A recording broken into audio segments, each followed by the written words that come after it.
Hello friends, ప్రపంచాన్ని ఏలుతోంది America అనుకుంటున్నారా, లేక ఇల్యూమినాటీ వంటి రహస్య సంస్థల? అవేవే కాదు, మీ ఊహకందని ఒక భయంకరమైన నిజముందని మీకు తెలుసా?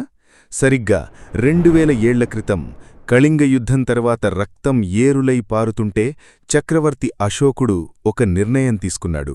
ప్రపంచవ్యాప్తంగా ఉన్న అత్యంత మేధావులైన 9 మందిని ఎంపిక చేసి మానవజాతిని నాశనం చేయగల శక్తులను వారి చేతుల్లో పెట్టాడు.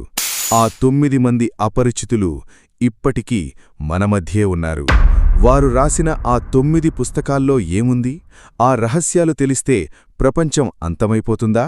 వెన్నులో వణుకు పుట్టించే ఆ అజ్ఞాత వ్యక్తుల రహస్యం ఇప్పుడు మీకోసం. కళింగ యుద్ధం కేవలం ఒక రాజ్యం కోసం జరిగిన పోరాటం కాదు, అది అశోకుడి హృదయాన్ని మార్చేసిన ఒక మారణహోమం. దయానది నీళ్లు ఎర్రగా మారడం చూసి అశోకుడు గెలిచానని సంతోషించకుండా భయపడ్డాడు. మనుషుల మేధస్సు కేవలం వినాశనానికే ఎక్కువగా ఉపయోగపడుతోందని ఆయన గ్రహించాడు. అందుకే అప్పటివరకు మానవుడు సాధించిన అత్యంత ప్రమాదకరమైన శాస్త్ర సాంకేతిక పరిజ్ఞానాన్ని ఎవరికీ అందకుండా దాచాలని నిర్ణయించుకున్నాడు. ఈ నిర్ణయమే ప్రపంచంలోని అత్యంత పురాతనమైన రహస్య సంస్థకు పునాది వేసింది. ఆ యుద్ధం తర్వాత అశోకుడు బుద్ధుడి మార్గంలోకి వెళ్ళినట్లు చరిత్ర చెబుతోంది. కాని దానికంటే ముందు ఒక పని చేశాడు. అశోకుడు తన వద్ద ఉన్న రహస్య ఆయుధాలను, మంత్రతంత్రాలను రక్షించడానికి 9 అన్నోన్ మెన్ అనే టీంని ఏర్పాటు చేశాడు. వీరు ఎక్కడ ఉంటారో, ఎలా ఉంటారో ఎవరికీ తెలియదు.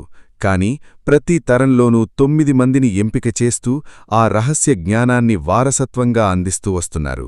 ఈ అపరిచితులు కేవలం జ్ఞానాన్ని కాపాడడం మాత్రమే కాదు, ప్రపంచం తప్పుదారిలో వెళ్లకుండా, కంటికి కనిపించకుండా శాసిస్తున్నారు. అశోకుడు ఆ 9 మందికి 9 ప్రత్యేకమైన పుస్తకాలను అప్పజెప్తాడు. ఈ పుస్తకాల్లోని సమాచారం బయటకు వస్తే ఈ భూమి బూడిదైపోతుంది అని శాస్త్రవేత్తలు భావిస్తారు. కాని చరిత్రలో ఈ 9 మంది ఉనికిని తెలిపే కొన్ని సంఘటనలు జరిగాయి. అవి క్రీస్తు శకం 10వ శతాబ్దంలో పోప్ సిల్వెస్టర్ II అనే వ్యక్తికి ఈ రహస్య సభ్యులతో సంబంధాలు ఉన్నాయని ప్రచారంలో ఉంది. ఆయన ఒక వింతైన బ్రాంజ్ హెడ్ను తయారుచేశాడు. అది అవును లేదా కాదు అని సమాధానం చెప్పేదట. ఇది అప్పట్లోనే ఒక సూపర్ కంప్యూటర్ లాంటిదని, ఆ 9 మంది అతనికి ఆ జ్ఞానాన్నిచ్చారని చరిత్రకారులు అనుమానిస్తారు. కాని ఈ రహస్యాన్ని తెలుసుకోవాలని ప్రయత్నించిన వారికి ఎదురైన అనుభవాలు చాలా దారుణం. పోప్ సిల్వెస్టర్ అకాల మరణం పాలయ్యాడు. ఆయన చనిపోయిన తర్వాత ఆ బ్రాంజ్ హెడ్ మాయమైపోయింది. అలాగే 19వ శతాబ్దంలో లూయిస్ జాకోలియట్ అనే ఫ్రెంచ్ రాయబారి ఈ 9 మంది గురించి పుస్తకాలు రాయడానికి ప్రయత్నించినప్పుడు అతనికి అనేక బెదిరింపులు వచ్చాయి.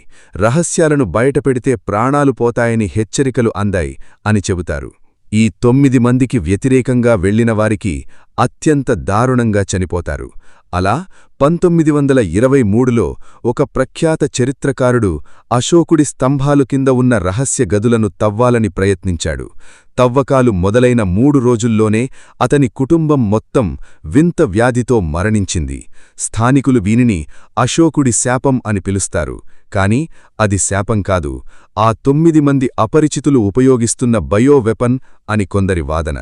మరొక సంఘటనలో భారతదేశంలో ఒక శాస్త్రవేత్త పురాతన తాళపత్రాల్లో ఉన్న ఫార్ములాను ఉపయోగించి నీటితో నడిచే ఇంజిన్ను తయారుచేశాడు. కాని మరుసటిలోజే ఆ శాస్త్రవేత్త శవమై కనిపించాడు. అతని ల్యాబ్ పూర్తిగా తగలబడిపోయింది. ఆ ఫార్ములా ఎక్కడినుంచి వచ్చింది? అది ఖచ్చితంగా ఆ 9 పుస్తకాల్లోని సమాచారమే అని వాదన. కాని లోకానికి ఇంకా ఆ టెక్నాలజీ అవసరం లేదని భావించి ఆ అపరిచితులే అతణ్ణి అంతం చేశారని చెబుతారు. అసలు ఆ 9 పుస్తకాలు ఏంటి, అందులో ఏమున్నాయో ఇప్పుడు చూద్దాం. మొదటి పుస్తకం ప్రాపగండా. కేవలం మాటలతో, తప్పుడు సమాచారంతో ప్రపంచ దేశాలను విడగొట్టాలి, యుద్ధాలు ఎలా సృష్టించాలో ఇందులో ఉంది. ఇప్పటికీ మనం చూస్తున్న సోషల్ మీడియా ప్రచారాలు, పొలిటికల్ మైండ్ గేమ్స్ అన్నీ ఆ పుస్తకంలోని సూత్రాలే అని కొందరి నమ్మకం. రెండవ పుస్తకం ఫిజియాలజీ. ఒక వ్యక్తిని తాకకుండా ఎలా చంపాలి, శరీరంలోని నాడీ వ్యవస్థని ఎలా నియంత్రించాలి, కేవలం చూపుతో గుండె ఆగిపోయేలా చెయ్యడం ఎలా, ఇలాంటి భయంకరమైన విషయాలు ఇందులో ఉన్నాయి. ఈ 9 మందిలో ఒకరు ఈ పుస్తకాన్ని ఎప్పుడూ తన వద్దే ఉంచుకుంటారు. వారికి ఎదురు తిరిగిన వారిని కనుచూపుతో మాయం చేయగల శక్తి ఈ పుస్తకం ద్వారా వారికి లభిస్తుంది. మూడవ పుస్తకం అత్యంత ఆసక్తికరమైనది. అది మైక్రోబయాలజీ. సూక్ష్మజీవుల ద్వారా ప్రపంచాన్ని ఎలా అంతం చేయాలి, మందులేని వైరసులను ఎలా సృష్టించాలి, బహుశా మనం చూసిన మహమ్మారుల వెనుక వీరి హస్తముందా అనే అనుమానం కలగకమానదు. అయితే నాలుగవ పుస్తకం అంతకంటే వింతైనది. అది లోహ పరివర్తన, ఆల్కెమీ. సాధారణ లోహాలను బంగారంగా మార్చడం ఎలాగో ఇందులో ఉంది. ఈ పుస్తకం వల్లే ప్రాచీన భారతదేశంలో అపారమైన సంపద ఉండేదని అంటారు. ఐదవ పుస్తకం కమ్యూనికేషన్.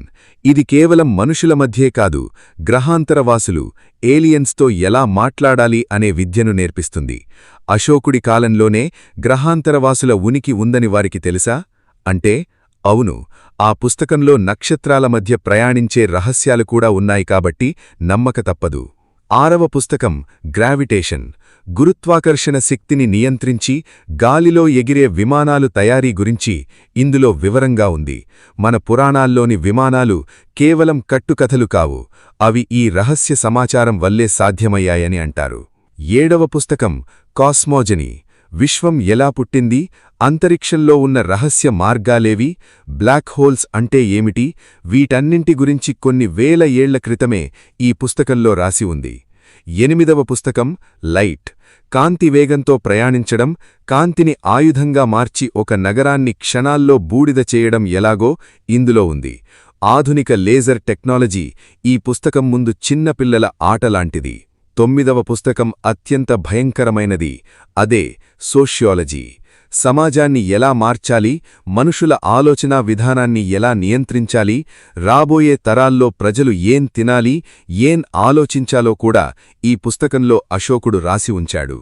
ఈ 9 పుస్తకాలు ఒకేచోట చేరితే మనిషి దేవుడు కావచ్చు, లేదా రాక్షసుడిగా మారి భూమిని నాశనం చెయ్యవచ్చు. అందుకే ఆ 9 మంది వీటిని రక్షిస్తున్నారు. మీరు ఎప్పుడైనా ఆలోచించారా, మానవ చరిత్రలో అకస్మాత్తుగా వచ్చే మార్పుల వెనుక ఎవరున్నారు? పారిశ్రామిక విప్లవం, ఇంటర్నెట్ ఆవిష్కరణ లేదా రాకెట్ టెక్నాలజీ, ఇవన్నీ కేవలం శాస్త్రవేత్తల ప్రతిభేనా, లేక ఆ 9 మంది తమ పుస్తకాల్లోని కొద్దిపాటి సమాచారాన్ని మానవాళికి లీక్ చేస్తున్నారా? వారు సమాజానికి ఎంత కావాలో అంతే ఇస్తారు. ఎక్కువ తెలిస్తే నాశనమైపోతామని వారికి తెలుసు. ప్రస్తుతం ఆర్టిఫిషియల్ ఇంటెలిజెన్స్ గురించి మనం మాట్లాడుకుంటున్నాం, కానీ అశోకుడి పుస్తకాల్లో మెకానికల్ మైండ్ గురించి ఎప్పుడో రాసి ఉంది. ఈ 9 మంది ఇప్పుడు పెద్ద పెద్ద కార్పొరేట్ కంపెనీల్లో, ప్రభుత్వాల్లో కీలక పదవుల్లో ఉండవచ్చు. వారు మన పక్కనే తిరుగుతుంటారు, కానీ మనం వారిని గుర్తించలేం. వారు ఈ ప్రపంచాన్ని ఒక భారీ ప్రయోగశాలగా వాడుకుంటున్నారు. ఈ 9 మంది ఎవరు? వారిని ఎలా గుర్తిస్తారు? ప్రతి 100 సంవత్సరాలకోసారి ఈ 9 మంది ఒక రహస్య ప్రదేశంలో సమావేశమవుతారని, అక్కడ వారు భూమి యొక్క భవిష్యత్తును నిర్ణయిస్తారని అంటారు. ఈ ప్రదేశం హిమాలయాల్లోని శంబల అనే ప్రాంతం కావచ్చు, లేదా భూగర్భంలో ఉన్న ఏదైనా నగరం కావచ్చు. వీరి ప్రధాన లక్ష్యం ఒక్కటే: మానవాళి తన్ను తాను నాశనం చేసుకోకుండా చూడడం. ఈ ఆధునిక ప్రపంచంలో కూడా అత్యంత శక్తివంతమైన దేశాల అధినేతలు తీసుకునే కొన్ని వింత నిర్ణయాల వెనుక ఈ 9 మంది సలహాలు ఉంటాయని నమ్ముతారు. గ్రహాంతరవాసులు భూమి మీదకు రాకపోవడానికి, లేదా 3వ ప్రపంచ యుద్ధం ఇప్పటివరకు జరగపోవడానికి కారణం ఈ అపరిచితులే. వారు శాంతిని కాపాడే రక్షకులా, లేక రహస్యాలు దాచే రాక్షసులా అనేది ఎప్పటికీ ఒక మిస్టరీనే. చూశారుగా, చరిత్ర మనకు నేర్పిన పాఠాల వెనుక ఎన్ని రహస్యాలున్నాయో. అశోకుడు దాచిన ఆ 9 పుస్తకాలు నిజంగానే ఉన్నాయా? ఆ 9 మంది అపరిచితులు మీ పక్కనే ఉన్నారేమో అని మీకెప్పుడైనా అనిపించిందా? ఒకవేళ ఆ పుస్తకాలు మీకు దొరికితే మీరు ప్రపంచాన్ని మారుస్తారా, లేక పాలించాలనుకుంటారా? మీ అభిప్రాయాన్ని కింద కామెంట్ చేయండి. ఇలాంటి మరెన్నో అంతుచిక్కని రహస్యాల కోసం ఇప్పుడే సబ్స్క్రైబ్ చేసుకోండి.